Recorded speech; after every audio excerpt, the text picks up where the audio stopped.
Hello, everyone. Welcome to the writing workshop for the fall 2021 semester. It's crazy that we're already in fall 2021. My name is Mark Lopez. If you haven't met me, and if you're watching this online or you are a on-ground TKU student here at TKU, I am the guy that is usually walking around with a backpack all the time, whether that's the first floor or the second floor. So I teach English 1301 here at TKU, both online and on ground. So if you have my class and you're an online student, great job on watching this. If you are one of my on-ground students, great job on watching this. And you're probably going to be getting a lot of the same information that I say throughout the entire semester. But I love teaching English. I love teaching writing.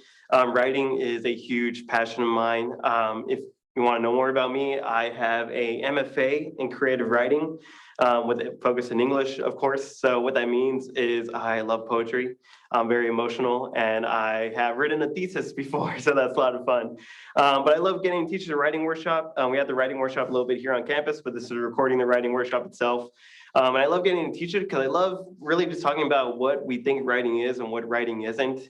And I really love getting to the heart of writing because I feel like a lot of writing really comes from, just trying to get past a lot of emotional, physical barriers along mental barriers to really create the best essay that you can. So in this writing workshop, we'll be talking over a couple different things to really help you become a better writer, a more thoughtful writer, a more reflective writer, and hopefully, and most ultimately, a more passionate writer. So the reason why I say passionate is because this workshop is not going to make you a perfect writer. Nothing really is. If you take my class on ground or online, I go in with a disclaimer that my class is not going to make you a perfect writer whatsoever. Nothing really is. I did a whole program on creative writing along with a minor in English. My program was about 3 years. I did the 4-year bachelor's program, of course. A lot of it focused on writing. My main bachelor's is in mass communication, so a lot of writing was done there too. And none of it made me a perfect writer. And this workshop is not going to make you a perfect writer. I know that's really terrible disclaimer to have if you're watching this workshop already, but that is not the point of this workshop because no one's going to become a perfect writer by the end of this. And no one can become a perfect writer by the end of a session, even by the end of your entire lifetime. It's not about being a perfect writer. It's about being a passionate writer. So that's a disclaimer for the workshop real fast before we get this ball rolling. You're not going to become a perfect writer, but I'm going to help you with something else that's a lot more important than doing that. And if you've ever taken a class with me, I always start with a small story. So I always start with a small little thing that happened to me in my first semester of my graduate program. So this is what happens. So I am in the first semester of my master's program in my creative writing program, but I'm taking a class called Theory of Rhetoric. Sounds insanely convoluted and boring. It was actually amazing, but it was really the hardest class I ever took in my life. And I loved every single second of it. But I remember this one day in particular, and it's actually probably right after the first week itself. So we show up to class. Right at the first class, we were told that we have an essay due the next week about what we think the theory of rhetoric is. So we have to do an essay. So being a first semester graduate student, I want to show off naturally. So I am riding a high of being a first semester graduate student. I just got into the program. I'm super excited. So I want to show off my writing prowess. I'm the only creative writing student in that class specifically. So I want to show off that being a creative writer means that I could write better than anyone there. So I write this amazing essay, this 5-page essay that is formatted perfectly. The paragraphs are done to the T. All the words are correct. I just spell check 1,000,000 times. I read through it 1,000,000 times. It looks perfect. I think it is a perfect essay. It's a 5-page essay. It's super long. You didn't even need for it to be that long. And I turned that bad boy in thinking that I'm going to get 100 and show off to the class. And then the professors are going to call me out and say, this is the best essay I've read in my entire life, possibly. And I was super excited for it. So I turned in the essay. A week later, it comes back. And I get told in a very dry fashion that there is only one good sentence in my essay. There's only one good sentence there. And I was destroyed. He said in this entire 5-page work, there's only one good sentence that you have. And I had no idea what that meant. I was like, what do you mean? I wrote this 5-page essay. It looks incredible. The formatting's done correctly. This is an amazing piece of work. What do you mean that's only one good sentence? And then he slows me down and he said, there's only one sentence that is actually from you. There's only one sentence that I could tell was your original idea.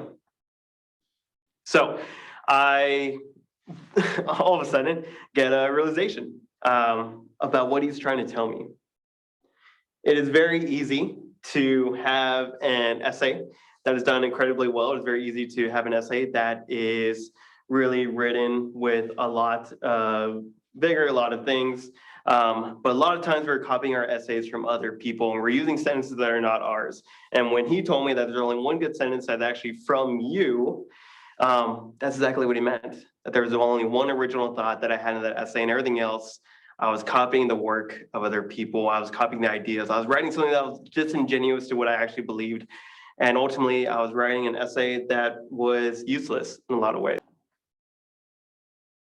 I go back to the drawing board. I had to re-look at my essay and realize what I was actually passionate about and realize what I actually wanted to write about, and to forget this idea of creating a perfect essay and a perfectly structured essay, and make an essay that I actually want to write, make an essay that I actually want to believe in, that I actually want to discuss. And this is where a key thing kind of comes in with our work is, are we writing a one-dimensional figure of an essay that we honestly, and let's be real, don't even care about to an extent? Or are we discussing something that we actually want to talk about and we're passionate about?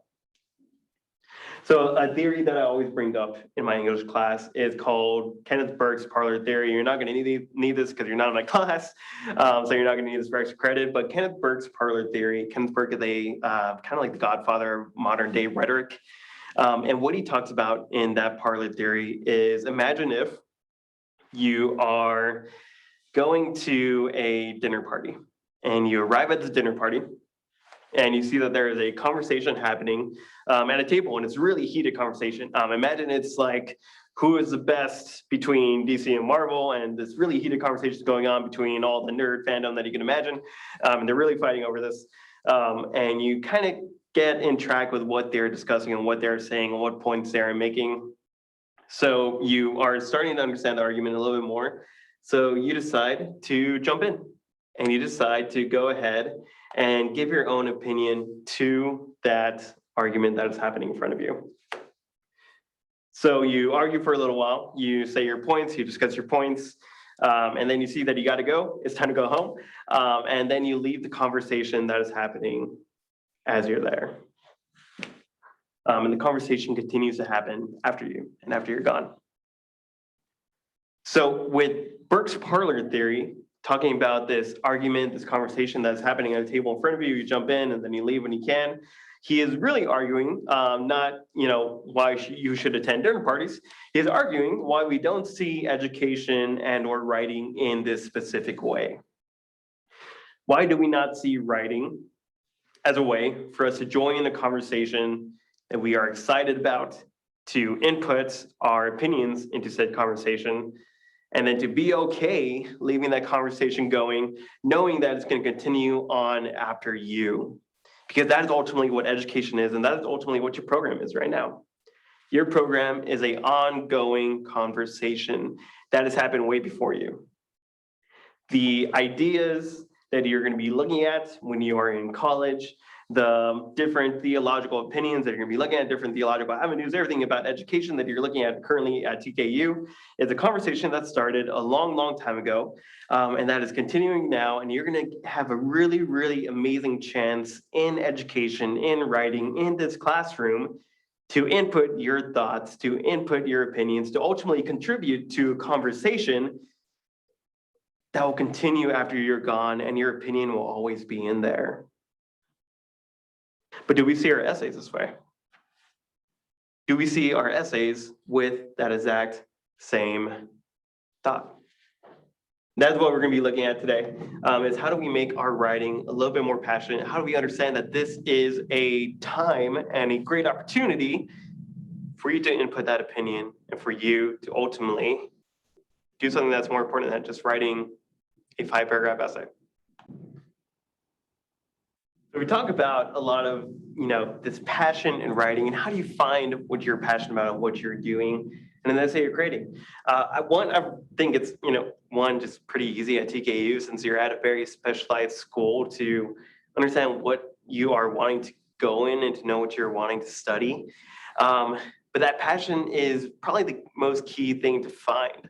I am a firm believer that one of the scariest things in the world that you can imagine is a blank Word document page. That's honestly a horrifying thing to look at.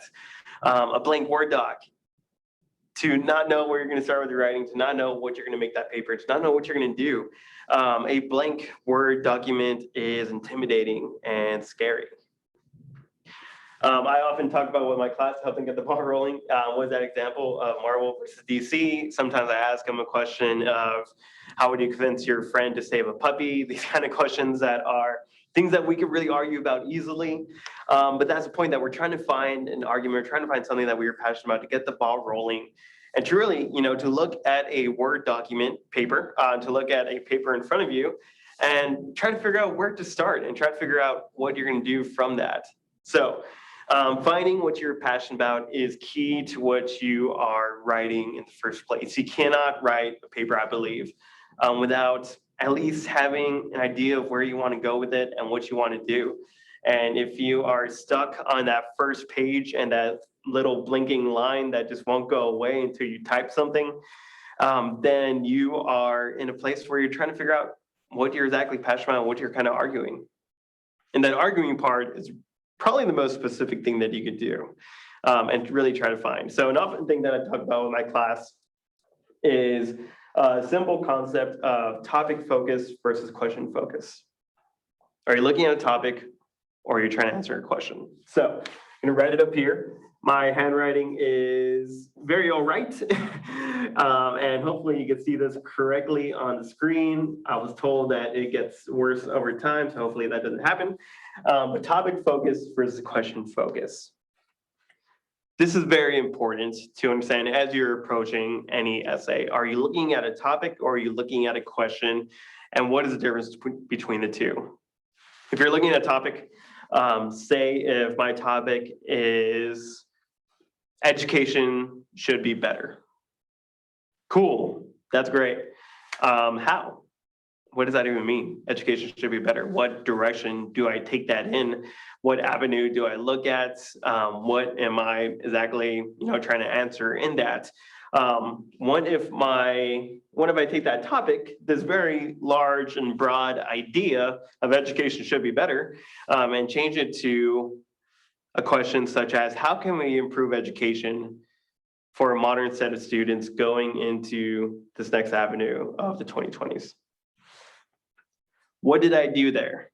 I added of course, a question mark. I asked how. I added a focus. How can we improve education for a specific audience, these next generation students going into a set specific year, the next version of the 2020s? So I took this broad topic and I focused it in. I took a large funnel of an idea and I turned it down a notch, essentially. And what that does is it focuses your paper really well. In creative writing, we call this figuring out the ladder of abstraction. The lowest rung is the most broad idea that you can look at. The highest rung is, the most specific thing that you could answer at that specific time. You're trying to make sure that your writing is not this broad, huge idea, but you're trying to focus it into a question to narrow down your paper, to narrow down what you're writing. And why? Because we think when we are often writing, 5, 10, 20-page papers, and hopefully you don't get 20-page papers on your first day of being a freshman at TKU, but if you are getting a 20-page paper, we often think that we need to just cram it in with as many things as possible to fill out that paper. And that is actually the wrong idea. Because what that does is, if you're looking at a topic, if you're looking at something so broad that you cannot answer in a specific length, you're essentially kind of leading to a funny low term of just kind of throwing up ideas left and right in your paper. You are looking at a lot of different dots, over a span of a matrix. You're looking at a lot of different things everywhere. It looks like just a scattered puzzle that you haven't put together. And essentially you're writing something that is very unfocused and very unclean. And you're just trying to piece a different bit of topics. I personally, as an English professor, have a love-hate relationship with reading these. One, I hate them because I know my students could write a lot better. They could focus in that idea a lot more. I love them because I just like to see where things go. I can like to see where they think that they could take this topic. And this big idea comes from needing so many ideas in your essay, from the thought of you're going to solve whatever issue you're looking at in a 3-5 page paper. That is a huge fallacy that we got to get past. There are researchers and theologians and rhetoricians that have been looking at topics their entire life and they still don't have an answer to it. So why do we think that we're going to find an answer in a 2-page paper? It's not really possible. It's not doable. We're not looking at a large topic of education is bad, education should be good, education should be better. And I'm not going to get that answer in a 2-page paper. But what I can do is I could try to at least find the right question.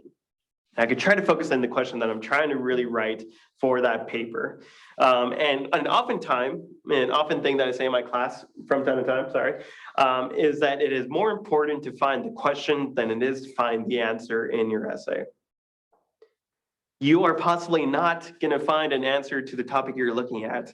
Like I said, people have been looking for that answer for more than likely hundreds of years, sometimes very long time, sometimes for generations. But what you can do is you can try to find a question. And if you find a question, that is more than good enough in what you're doing as you're writing. If you are at least narrowing down your idea in your rough draft, which hopefully a lot of your essays do have rough drafts, and hopefully you value a rough draft really well, which we'll talk about in a bit.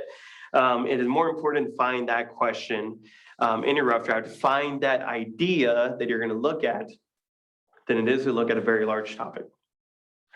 So topic focus versus question focus. Are you asking a question? Are you looking at a topic? If you're looking at a topic, how can you narrow that topic down to a question?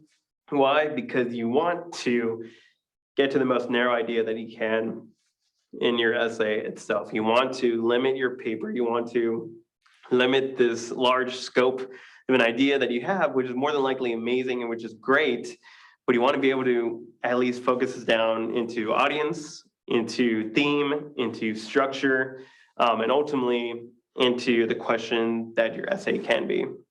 So what does that look like? That is not an easy task. If you're looking at a large topic, what is that question that you find in that topic? And it's something that I practice with my students a lot. We often look over our essay topics together, especially when we're writing our theory papers. And my whole entire focus with them is how can they narrow this idea down to a question that they could try to answer in the paper. And even if they can't answer it with a definitive answer that will solve the entire issue itself, that's okay because they got the question right, at least to begin with. So topic focus versus question focus, that's a huge thing. I think a lot of roadblocks to writing, once you get this question, once you get the idea down and you're ready to kind of start this paper, is to understand a couple of key important things. One, this is oftentimes when you're starting a rough draft, that is exactly what it is. It is a rough draft. So rough draft, gonna kind of have a little fun here. Rough.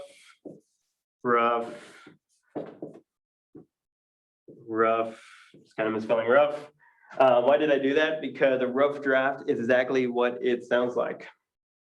It is simply a way to find out that idea. A rough draft is not meant to be a perfect draft. We've already established that we're not going to be a perfect writer by the end of this workshop. If we're not going to be a perfect writer by the end of my class, you're not going to be a perfect writer by the end of one essay. So if you're already starting with a rough draft, please understand that it is a rough draft and that's 100% okay to not know where it's going and to not know how you're writing, to not know the structure that you're kind of putting in, to kind of just get the idea out there, to kind of just get the idea on the page.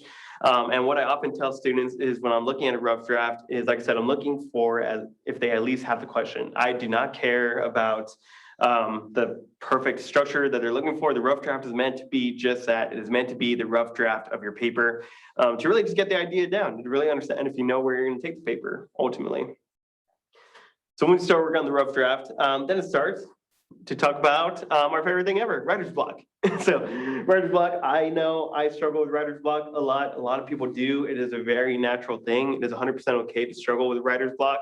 But I often think that writer's block is often just one, of course, a lot of anxiety, a lot of mental fear when writing a paper, a lot of worry when writing the paper and kind of freaking out if it's going to be good or not, if it's going to be the paper that you know it should be. Or if writer's block is often, to me, just not enough research. And one thing I really love about research is, if we're looking at this idea of a paper is not a one-dimensional page that you're writing, not a one-dimensional essay, but a conversation, research is then adding voices to that conversation. Research is adding opinions and thoughts and ways that you could help shape your idea in itself. Adding resources and research and adding citations does not mean that you're adding whole chunks of paragraphs at a time. That is really bad. Don't do that. But if you are adding these voices, how can you add these voices in a collaborative way? How can you add these voices in a way that strengthen your paper, that establish a lot of great ideas, and then also make you a stronger point in the end? One thing that I tell my students is when they are adding research to their paper and they are adding ideas is to help them establish your kind of common rhetorical traits, your ethos, your credibility in the paper, your logos, the logic in the paper itself, the pathos of your paper, the emotional ability of the paper itself to help convince you of the argument, and to realize that every paper, if it is a discussion, you're trying to win this discussion in that research paper. And that is what research papers can do when you add sources in a correct manner. So roadblocks, writer's block, to me, often equals more research. If you are often struggling with your paper and you don't know where to start, it might be a good time to add some voices to that paper. It might be a good time to see what people have said before you. It might be a good time to understand what direction you're taking in that discussion itself and to realize how you could add your voice in that. So once you add that research, once you get to that question down, once you understand you're going to make a rough draft, once you get some research for what you're doing, it is time to put it all together in a paper. And one thing that we did here was we talked about the random selection of dots that could happen when you look at a topic versus a question. A important thing now is to understand, how do you connect those dots? When I was writing my thesis, so when you write a thesis for your MFA, you got to come up with either a fiction novel, a collection of poetry, or a nonfiction book. I wrote a fiction novel. It was about maybe 250 pages or so. I was writing out my thesis in the beginning, and my mentor, my professor at the time, looked at it and he said, "I think you're a guy that could use a timeline." And it wasn't meant to be hurtful. It wasn't meant to be a hurtful thing. He was just saying, I think you're a guy that needs direction on what you're writing, and that is 100% okay. So oftentimes when we have these ideas, we think this connects here, that goes there, that goes back down there, that goes up there, and we go back up here, and we circle all the way around.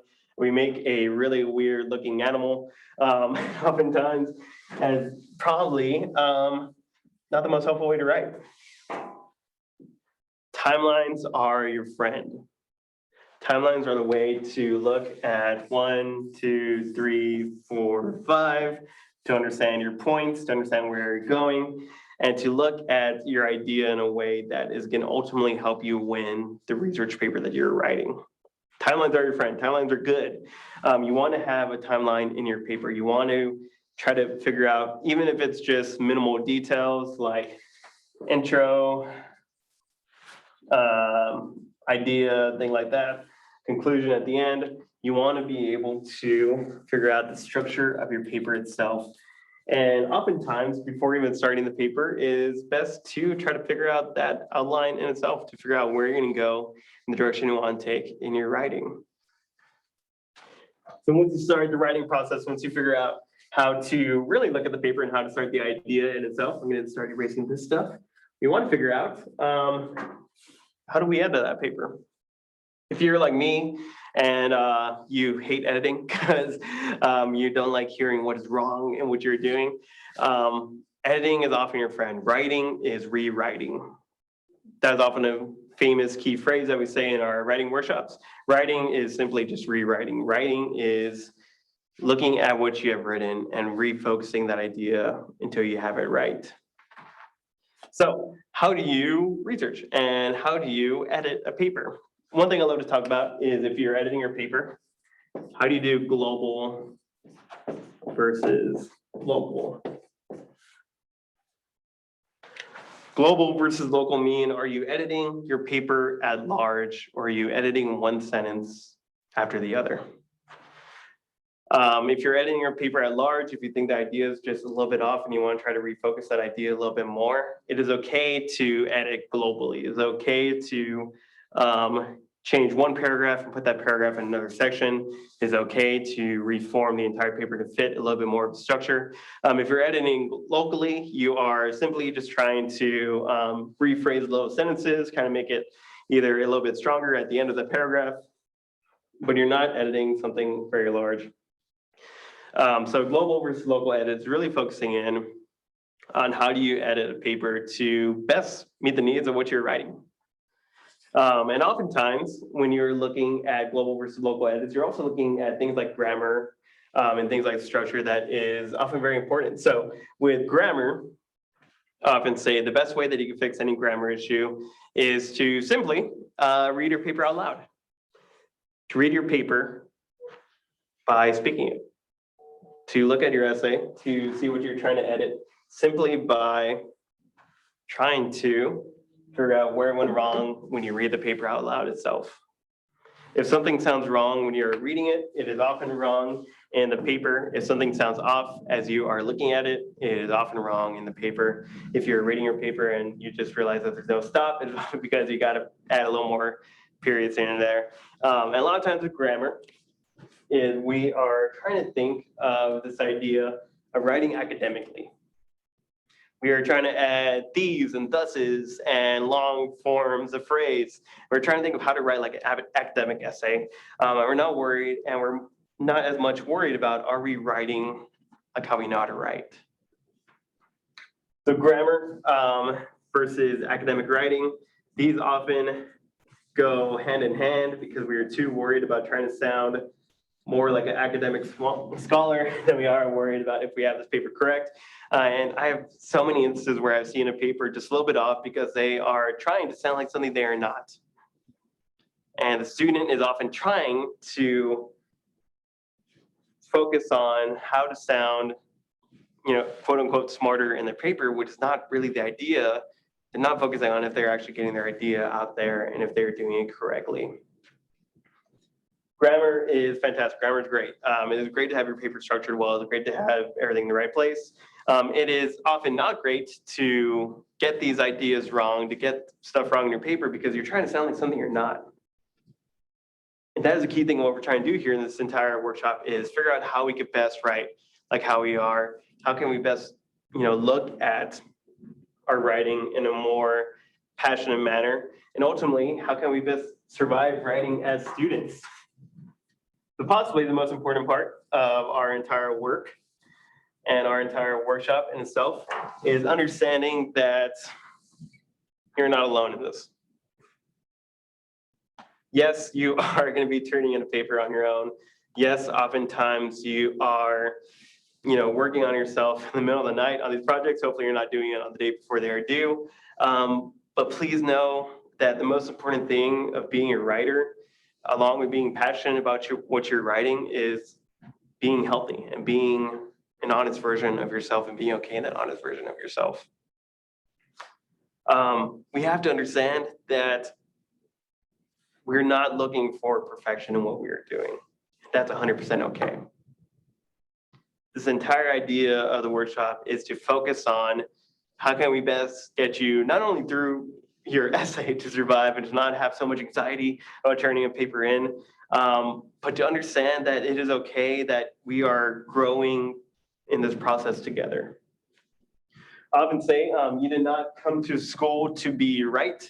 You came to school to be revised and to grow. If you're revising a paper and if you're revising yourself as a student, that's going to come at points of growth, and that's going to come often at points of conflict within yourself, and that's 100% okay.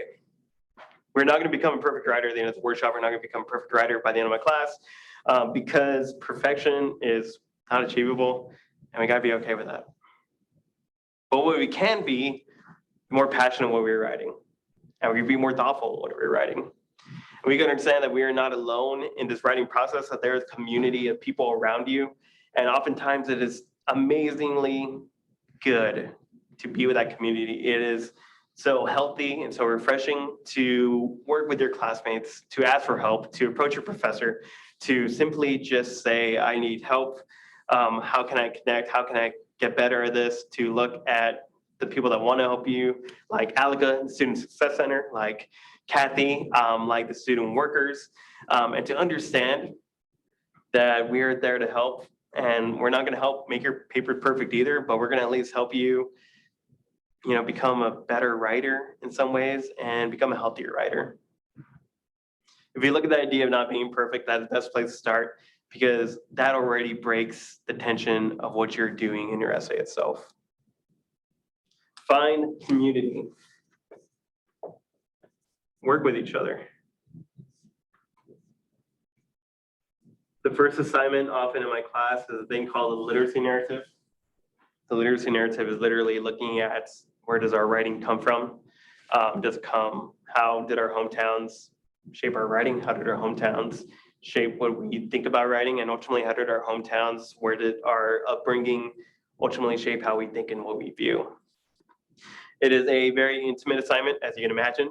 And the beauty of that assignment is when we do our peer reviews with each other, when we look at these papers together as a class, one-on-one, and with our fellow classmates, we understand what really ultimately that our papers are coming from other people who are just as imperfect, who have just as a different background as you do. That is okay. It is okay to understand we are not perfect, that we are humans, that we come from different backgrounds, different walks of life, and we are trying to work at being a better writer together. So find community, most important, most of all. Talk to your professors, talk to people that want to help you. And ultimately become a better writer by figuring out what you're passionate about, by figuring out what you want to write about. My last story before I end this entire workshop is I was once in news. I worked at a news station, and I was a producer, and this is what happens in news stations. Usually it was specifically this news station. The news director, the entire boss of the news station, would line up the reporters in front of her every morning, and she would go one by one and asking what they are trying to report on. So she would look at them one-on-one, ask what they want to report on for the day. And at the end of all what they're saying, at the end of their story idea, she would ask them, why should I care? And it wasn't meant to be mean. It wasn't a mean question in any ways, but she was genuinely asking, why should I care about this story that you want to bring? And when she asked that question, they had to argue why she should care as someone who's going to, one, help produce the story, but ultimately why she should care as a fellow human being, why she should care as a person, and ultimately why she should care as a viewer, since her job was a news director. So oftentimes when I'm reading essays, and oftentimes we have to look at is, why should I care as a reader for this essay? And it's not meant to be mean, but if oftentimes that ties back to if you care, and if you know why you're writing an essay, and if you know the idea that you're passionate about, then the reader's going to be following along with you too. And this is the idea, guys. In education, you have this one chance, this one small little area of years in your life, this one small little window to really write about something and to really question something and to really look at an idea that you are passionate about. And this is not the time to waste it. This is not the time to sound overly academic. This is not the time to worry more about formatting the perfect essay, writing the perfect structured paper that you think you could write. This is not the time to look at all these different ideas, to look at a large topic. This is not the time to write an essay that is ultimately gonna, in the end, just have one sentence that is ultimately from you. This is the time to really find out what you're passionate about, what you want to write about, what you want to argue for the future, so the discussion that you're contributing to will go on long after you're gone, and you are proud of that contribution that you made in your essay. So be passionate about what you're writing. Find what you're writing in this workshop. Find what you're trying to ask, and ultimately contribute to the discussion that has been going on before you and that will continue after you're gone. And be proud of that contribution that you have made. If you have any questions, always feel free to ask Alika Colson, Student Success. My email is mark.lopez@tku.edu. I am the adjunct English professor here at the King's University. You can find me walking around campus, or you can always take my class online, but I am always available too. But yeah, please, if you have any questions, email me, email Alika, she'll be there to help. And thank you for watching this writing workshop recording. I hope you have a great rest of your semester, and we'll be praying with you guys, and we're always here for help. Great day.